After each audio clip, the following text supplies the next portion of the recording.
Hello everyone and welcome to Anna English Live.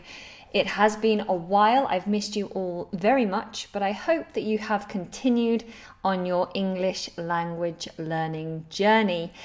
I don't have baby English with me today. He's actually playing with his childminder in the other room, but that means that I can focus solely on you. Now, these live broadcasts I'm hoping to bring to you every Friday afternoon. Obviously, it depends on whether I have childcare at the time and whether Jacob is well enough, but otherwise I will be coming to you going through an article from the news so that we can learn some pronunciation and also some new vocabulary. So this is a great exercise in English listening, as well as giving you an opportunity to take on some new vocabulary and just hang out with me. So I have here today my patrons and my VIPs. Thank you for joining me and welcome. I do also have a set of notes that I've written for us to go through today. Patrons and VIPs, this set of notes will be placed in the Dropbox after the lesson. So if you want something to reference, then you can find those notes in the Dropbox once I've finished. Hello to everyone. Please feel free to let me know where you are in the world and let me know how you find this lesson as we go through. So let's get straight into it. What I'm going to do first is talk about the vocabulary, the new vocabulary, and then once we know the new vocabulary, we'll read the article together. So hopefully then we'll have a better understanding straight away. If there are any particular words that you are unsure of the pronunciation of, it doesn't have to be related to the article, but any words in particular that you would like to know the British English pronunciation of, then hold your questions to the end, and at the end I will help out as many of you as I can. So let's jump straight into this lesson. Now, I want to first talk about different verbs for sleep because the article we're going to read is all about sleep. Now, there are a few different ways you can talk about sleep and how you go to sleep. So there is the first one. The most common thing to say is go to sleep. You would often tell your children, go to sleep now, be quiet and go to sleep. Often people also talk about falling asleep, so we may sometimes use the verb to fall. You fall asleep. I often say that I struggle to fall asleep, often because I have too much going on in my mind. So to go to sleep or to fall asleep. Notice here how we change the word go to sleep, but fall asleep. Okay, that's something to bear in mind. Now, sometimes you might see the verb send when you're talking about sleep, but you have to talk about something sending you to sleep. So I could say that if I'm on a boat, the rocking motion of the boat sends me to sleep. Or I might say that your lovely voice sends me to sleep.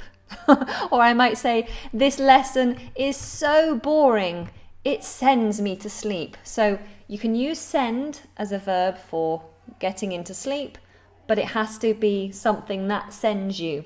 So something or someone sends you to sleep. Okay? And also, just so you're aware, there are a couple of phrases we also use when talking about sleep, and those phrases are to nod off. And to nod is to do your head in this motion, up and down. That's a nod. So you nod to say yes, a nod. But when you're falling asleep, you might nod off. And then we also use to drop off. Again, like your head is dropping, you drop off to sleep. All right, so to nod off and to drop off. I'll just show you those quickly so you can see them written down. To nod off and to drop off. So those are different ways of talking about going to sleep. Lovely. Okay, who do I have in? Let me do a few quick shout outs. I have Wazid from Bangladesh. Hello. I have Michelle in Germany. Guten Tag. I have Nihal from Sudan. Yashin. And Ahmed, hello, lots of you. Charlie, hello, hello, lots of regulars and lots of new faces here as well. Wonderful to have you here with me today. Okay, so those are the verbs to sleep. Let's move on to some other vocabulary that we're going to see in this particular article.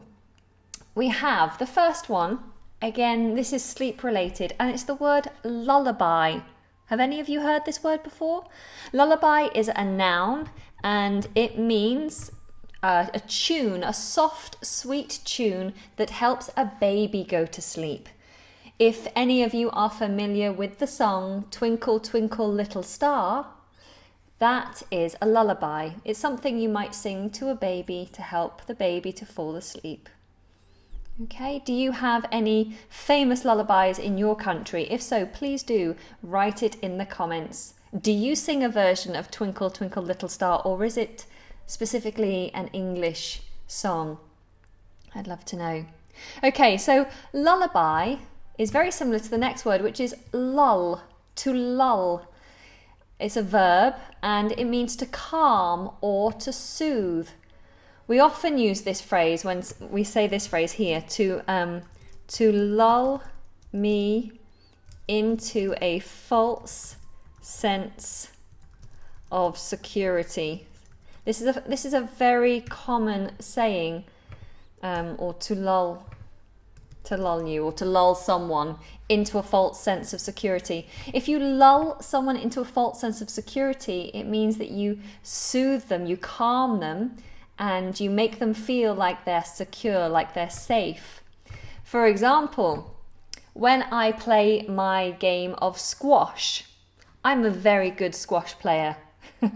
I used to be. And if I'm playing someone who is not quite as good as me, I might play with them a little. I might tease them and pretend that I'm not very good.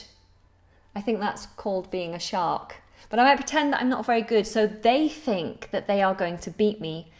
If that's the case, I am lulling that person into a false sense of security. They think they're going to win, but it's not true, because at the end, I bring out my squash skills and I beat them. So I lulled them into a false sense of security. So that's a phrase that is good to add to your vocabulary list. Otherwise, you can just use the word lull to calm. I lulled the baby to sleep, so I calmed the baby with a lullaby. Okay, let's jump back into the list. The next on the list here is the word sought. Sought is the past of the word seek. It's the past tense of seek. Let me just write tense here, make that clearer. Past tense of seek, and it means to attempt to find. You attempt to find something, so attempting to find something in the past. I sought to find my mother, or I sought a fantastic gift for my partner for Christmas. All right. The next on the list is the word respondent. A respondent is very easy. It's a person who replies or responds. That's an easy way to remember it. A person who responds is a respondent. So if I ask you a question like, where in the world are you watching this video from? And you write in the comments box, then you are a respondent. You are a respondent. Little baby English is responding right now. He's a respondent. Okay, so what are you guys saying? Oh, bless you. You're all being very kind. Thank you for your compliments, and everyone who's very supportive, both here on Facebook and on Instagram. I really do appreciate all your moral support, especially since I had baby English. It's always nice to read your lovely supportive comments. Okay, let's jump back into it. So after respondent, we have the verb to stimulate. To stimulate. If you aren't familiar with this word, please do add it to your vocabulary list because it's a really good verb to have. It means to encourage, to stimulate. So hopefully, if you're reading a book, you will find the book stimulating. It will encourage you. It will make you think. It will make you have ideas. It will make you question. It will stimulate or encourage a emotional response. So to stimulate. Then we have the word distraction. If something is a distraction or someone is a distraction, it's a thing or a person that prevents someone from concentrating on something else. So, for example, when I was at school, when I was at primary school, my teachers used to say I was a bit of a distraction to the other students because I talked a lot. I was a bit of a chatterbox. When the teacher was talking, I would be at the back having a natter or making little paper games to play with the people at the back. I was distracting them. I was a distraction. I hope you're not a distraction, and I hope you're not distracted right now. Anna says, your new home looks lovely. Thank you so much. It's a little bit messy at the moment, but yes, this is the conservatory. Or you could call it conservatory, I guess. It's like a garden room that has lots of light. You can see into the garden and you feel happy and uplifted. You can hear the baby crying. Yes, that's baby English. He's upset because he wants to be here with you. But I thought this was a bit too advanced for baby English and his skills. Okay, let's jump back into that list. So, diverse is the next word. If something is diverse, then it is showing a great deal of variety. So we often talk about movies having a diverse cast. So if a movie has lots of different types of people from different cultures, different races, different genders, different ages, then you would say that is a diverse cast. As opposed to a film that perhaps only features a whole white male cast, that is not a diverse cast. Okay, so diverse means to show a great deal of variety. The next word is the word to cite. I often see this in news articles. If someone is citing something, if they are citing something, they are referring to something. So to refer to something or someone as proof for a theory or as a reason why something has happened. So if someone is in a court of law and they are trying to prove why they are innocent, they're trying to prove their innocence, they might cite a reason. They might cite a lullaby, not a lullaby, an alibi. Goodness me, baby brain here. So to cite is to refer to something as a reason why something didn't happen or as proof of something. Similar to that, you have to reference. So to cite or to reference. If you reference something, then you mention something. Then we have this word that I don't see very often, but I do hear it often. I don't see it written often. This is a silent W. So we have holy, very similar to this word, holy. So it sounds exactly the same, but it's got a different meaning. In this version, it means completely or entirely. So think about the word whole, wholeheartedly. Yeah? Okay, we're nearly there, and then we're going to jump into this article. So then we have the word respiration. Respiration refers to the action of breathing. That's quite easy, respiration. And if someone is unwell, they might need a respirator. A respirator is a breathing machine that helps you to breathe. And that brings me on to the very last word on this list, which is aid. You probably already are familiar with this. You'll think of first aid. To aid somebody is to help them.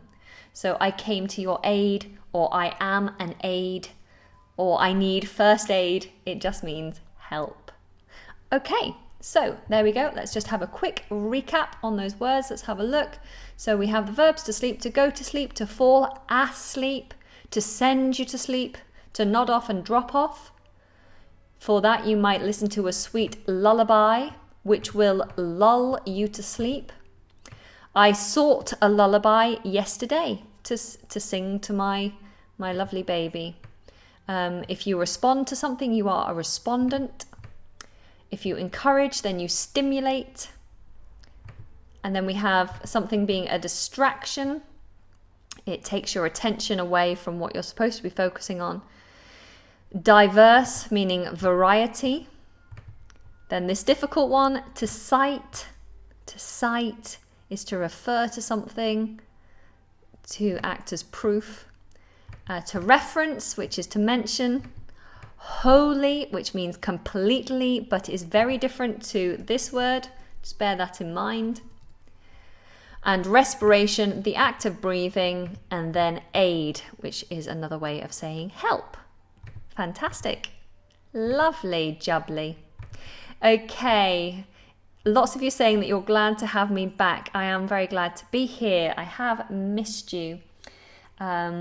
Hello Anna, how are you today? I'm very good. I didn't sleep very much last night. If you are following me on Instagram, then you would have seen my Instagram story this morning where from my bed with baby English fast asleep. And I said he kept me up all night, unfortunately, but I'm still feeling good.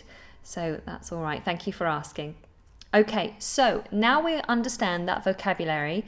It should now make the following article much easier to understand. So I'm going to read this now. I want you to read the words along with me and listen to the flow, the pattern and pronunciation of my voice. I will try and read relatively slowly so you get a good feel for it and hopefully you'll understand it immediately. Do also start having a think about words that you would like me to pronounce other than what we're studying here, and I will do some questions at the end. Okay, if you are joining me now, there's 330 of you. Hello, wherever you are in the world. Please do remember to give this video a thumb up. And if you're not already subscribed, but you're learning English, then do hit that subscribe button and the bell notification button so you don't miss out on any future lessons. Okay, let's jump straight back into it. So, here we go. This article, which is from The Guardian. The Guardian is a British newspaper, and you can find this newspaper online, and this is where I've taken this little part of this article. So, I'm going to read now. I'd like you to read along and listen to my voice. Ed Sheeran, the man most likely to send us to sleep. A new study on what music we reach for to help us sleep suggests that, along with Mozart, Chopin, and Coldplay, Sheeran is a favourite choice. There is something rather lovely in finding that, as adults, we still choose to send ourselves to sleep with a lullaby, even if it is more likely to be Ed Sheeran's hit Galway Girl than Twinkle Twinkle Little Star. A new study by researchers at the University of Sheffield sought to discover how people use music to help them get to sleep. Of the 651 respondents, 62% reported listening to music to drop off, claiming they believed that it stimulated sleep and allowed them to shut out external distractions. It also revealed a diverse range of choices, with respondents citing 545 artists from 14 genres, with Sheeran one of the most often referenced, along with Bach, Mozart, Brian Eno, Coldplay and Chopin. And let me just lift this up for you. There we go. The physiological and psychological effects of music in lulling us to sleep is not wholly understood, although we know it works on the parasympathetic nervous system and can lower heart and respiration rates as well as blood pressure. For those wishing to take up music as a sleep aid, it can take around 3 weeks to achieve its full effect. Oh, and I should have highlighted this. To take something up is to start it. So if you start a new hobby, you start a new sport, you take it up. So if you're thinking of starting to use music as a sleep help, it can take around 3 weeks to achieve the full effect. Okay? All right, how did you find that? Did you find it easier to understand now that you have been introduced to those words that we covered at the beginning? Did that help? Let me have a look what you guys are saying. One of you asking, how do I share the screen and the video without changing cameras? I'm using a software that I paid for. It's quite expensive, called Wirecast. So there you go. If you are into video production and live broadcasting, I use Wirecast, but it's not cheap. What else are you guys saying? Where is baby Jacob? I think baby Jacob is asleep. Yeah, he's asleep right now. He's growing very fast and needs his sleep. So I will bring him to another live lesson, but when he's a bit more calm and happy and awake for you guys. He's going through a growth spurt at the moment, so he needs lots of rest. Oh, hello, Ray. Nice of you to join me. Hi. Okay, what are you guys saying? Let's have a look. I find it really hard to pronounce the word to launch a new project. To launch. You've got that vowel, which is difficult, or to launch a new project. Okay, guys, if any of you do have any specific words you want the pronunciation of, now is the time to ask. Okay, so ask me now as I'm just going through these comments. I do have my Skype room open as well, so patrons and VIPs, please feel free to put your comments in here. Hello, Aldous. Hi. Yay, you made it on time. Okay, so let me come back to you. Hi. I love your channel. Have a wonderful day. Thank you so much. That's very kind. Thank you for being here. Baby Jacob is going to be more proficient in English than me. Unfortunately, that's probably true because baby English his brain is just soaking everything up. Also, he's going to be surrounded by the English language, and the best way to learn a language is full immersion. Baby Jacob is not going to hear any other language for the first few years of his life. So if you can put yourself into a position where all you hear is English, or you read, or you see is English, then you are going to be sounding just like a native and you'll be a master of English in no time. But of course, that's not always possible. How do you spell often? I think you mean how do you pronounce? So there are two schools of thought on this. You can pronounce the T often, that's perfectly acceptable, but perhaps a little old-fashioned. So most natives now say often without the T. They still spell it with the T, but pronounce it without. Often. I'm often asked that question. How could we pronounce genre, which is a word that appeared in the article? Genre, je. I think this is a French word. It sounds very French with that very French sounding je, like je m'appelle Anna. Genre. Isn't Jake from the movie Titanic? No, he was Jack. Jack is in the Titanic, the main character, played by Leonardo DiCaprio. That's Jack, spelled J-A-C-K.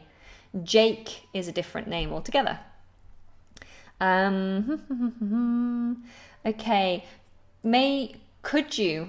May you is a little odd. It's an odd way to ask the question, may you. Could you is the best way to ask. Could you pronounce the words corrupt? It's got that schwa instead of the vowel at the beginning. Corporate, and corroborate. That's always a funny word to say. Corroborate. What does reveal mean? If you reveal something, then you show it. You show the truth of it. So if I'm hiding my face, let me use my YouTube cap here. If I'm hiding my face and I suddenly reveal it, it means I show it. Often we use the phrase to reveal your true colours. Do we say show your true? You can say show your true colours or reveal your true colours. And that's someone who is pretending to be different than how they are. If someone is a very angry person, but they pretend that they're very nice and calm, and then suddenly they explode into a fit of anger, you could say that they are suddenly revealing their true colours, revealing their true self. Harry Potter. You wanted me to pronounce that? There you go. Meaning of cite. We covered that at the beginning of the lesson. To cite is to reference, to mention, or to reference something, to prove something happened. If you can skip back in the lesson to where we covered that for you. Could you please pronounce the word comfortable? Comfortable. What is the difference between festival and concert? Festival and concert. I'm not sure about the strict definition difference, but if you're talking about a concert, it's a big stage where music is going to happen. It's a big music event, usually with an arena and thousands of people. That's a big concert. Well, not usually thousands of people. You can have a concert at school with 100 people or 50 people even.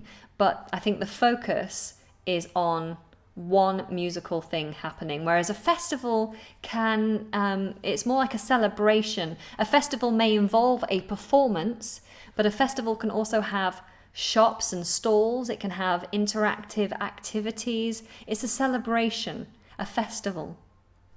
Okay? All right, let me take a few more questions. So, you want the pronunciation of the word items. Items. How many items are in your shopping trolley? Jakob is asking me for the pronunciation of, I'm guessing this is a name or something, but it doesn't seem like it's English, and I don't know how to pronounce it, so I'm not going to embarrass myself. Could you please share with another program that you have available for us, like WhatsApp? Okay, so I am on Instagram, and I often post pronunciation videos on Instagram. So that's pretty much Instagram, Facebook, and Twitter, but I'm more active on Instagram. I don't offer a WhatsApp group anymore. And other than that, I do have a website, British English Pro, where you can access notes and a pronunciation course. But if you're interested in that, the link is down in the description box below. Okay.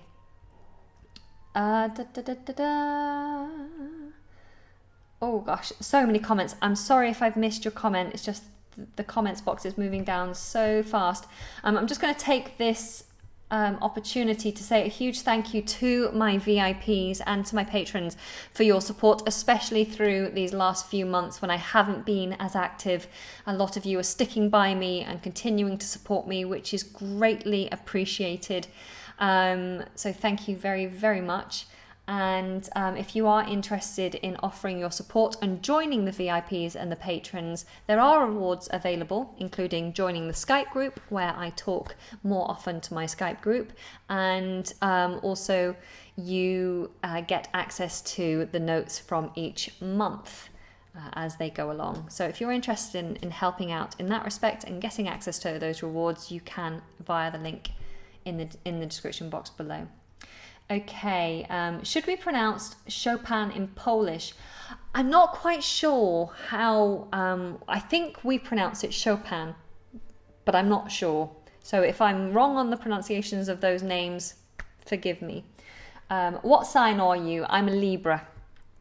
But baby English is a Virgo. He should have been a Libra, but he was early. He was very efficient. Do you teach phonetics?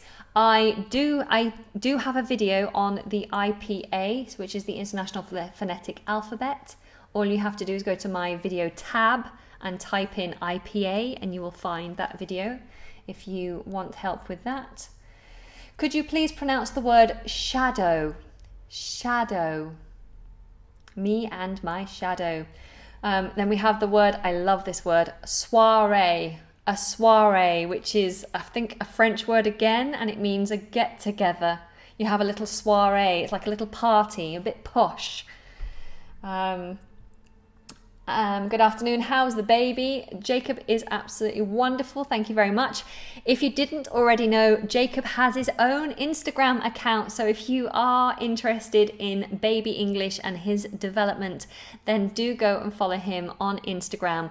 His tag is, or his handle, is that what we call it? Handle? His Instagram handle is Jacob's Little Adventure.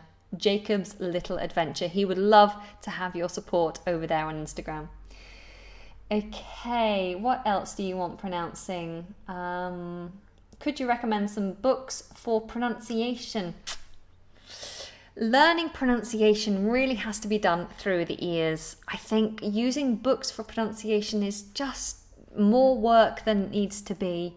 I recommend that you listen to books. If you're going to insist on using books, then use Audible. Now, you can get a 30-day free trial, which is via the link down in the description box below. And I have some recommendations down there of books that I think you should listen to because of the narrator, Stephen Fry, and his wonderful British English accent. So if you're interested in audiobooks, which I highly recommend, I'm listening to one at the moment. Today, I've been listening to one. Do click on that link and make the most of that 30-day free trial. You get one free book with that you get to keep, whether you carry on with Audible or not. So you may as well. Okay, we have words laughing. Lots of people struggle with this particular word, to laugh. We have this very long vowel in British English, laugh. In American English, it's a short vowel, laugh. I'm laughing. In British English, laughing. We have the word thrilled, th, tongue between the teeth, thrilled. I'm thrilled to be here. A common question is the pronunciation of the word vegetables or vegetables. Vegetables, if you're being very specific with your pronunciation. Vegetables, but vegetables is pretty standard. What else do we have? Reschedule, to reschedule an appointment, to reschedule. In America, reschedule. So British English, sh, American English, k. Reschedule, reschedule. But it doesn't matter. If you use either pronunciation in British English, it won't really matter. A lot of natives now say schedule, even though that's American English. Entrepreneur, that's a good word. An entrepreneur, someone who has lots of different businesses, who creates businesses out of nothing. Business ventures, an entrepreneur. Regime is a good word, a regime. Again, that uses that kind of French je sound, regime. What is the meaning of thoroughly? Completely. So this word can be used in lots of different ways, but generally it means completely. So if I clean my house thoroughly, it means I've been very specific with the details of cleaning. I've cleaned it completely, not just a little bit of a hoover, but a full clean, doing the cobwebs, polishing the picture frames, everything. I've done it thoroughly. Okay. Could you please give me the meaning of the word? I don't know that word. I don't know that word. If you're ever unsure, then head over to the Cambridge or Oxford dictionaries. They give you not only the definitions, but they also have a soundbite where you can hear the pronunciations, usually in both American English and British English. So there you go. Means you can pretty much find out the meaning of anything and the pronunciation of any word. Chronological is another pronunciation I've been asked for, as well as ecstatic. I love that word, ecstatic, to be very happy. I'm ecstatic. Another great word, incoherent. If you're incoherent, it means that you don't make sense. If I'm talking nonsense, I'm incoherent. Perhaps if I've had a head injury or I'm drunk, God forbid. If I'm drunk, which I never would be, if I'm drunk, I might be incoherent. I might be hard to understand. Then we have the words observe and deserve. Observe and deserve. Notice those S's are actually Z sounds. Observe, deserve. Okay, just a couple more and then I'm going to wrap up, which you'll remember, to wrap up something means to bring it to a close, to bring it to an end. If I still have the students of Julia here, then I want to say a big shout out hello to you guys. I hope that you're enjoying learning English over here and you have an amazing teacher in Julia. So be good for her. Okay, let's jump over to my Skype room. Hello, Aldous. You said, how do you read this number? Let's break this down. So that's 133,300th. I don't know why you would ever need to say a number like that, especially with the TH on the end. But if it's just the number on its own, it's 133,300. 133,300. So you break it down. Actually, a quick note on numbers. If we go back to the article, I often have to correct students when they're saying numbers. So when we have anything with 100, over 100, and then a further number. So if it's just 600, then that's easy, 600. But if it's 600 and then an extra little bit, we always have to say the word and. So it'd be 651. Yeah, and we have here 545. Oh gosh, I wasn't even showing you there, sorry. 651, 651, or 545. Now what we tend to do is make the sound weak, so we do the weak version of and, which is and. 600 and, yeah? So 101, 645. So always adding that and is important. We can come back again to numbers. I'm definitely going to be covering numbers in a future lesson. As things stand at the moment, I am planning a very structured program moving forward. So I'll still put out videos, but I want to start putting out a structure of videos so that you have what is more like a program of learning rather than just random videos. And so it's just taking a little bit of time for me to plan what I'm doing and how I'm doing it.